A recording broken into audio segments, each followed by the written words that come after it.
And Cynthia, another story that you'll only see on City News. It involves suicide and GO Transit.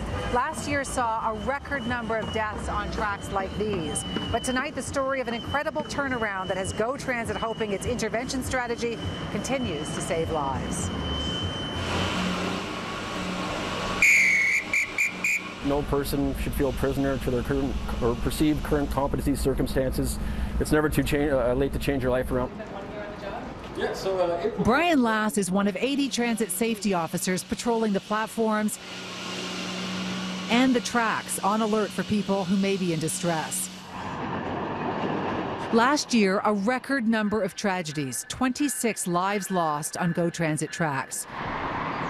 And so far this year, there have been only 2 deaths by suicide. We have had a dramatic change. It makes me nervous just to talk about it because I'm afraid we'll be back to our usual like last year. So, and that could happen. It's too early to draw any conclusions really, but I believe that our efforts are making a difference.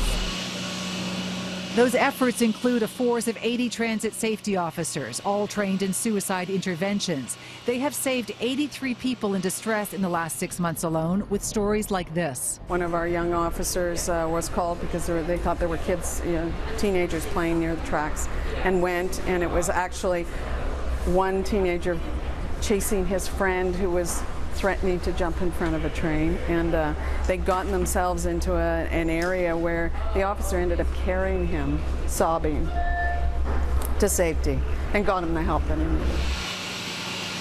800 signs like these have also had an impact. We've had about 100 this year that have called the lines that have said, I'm reading your sign, I'm near a railway and I want to jump. What can I do? 100 people. 100 people already.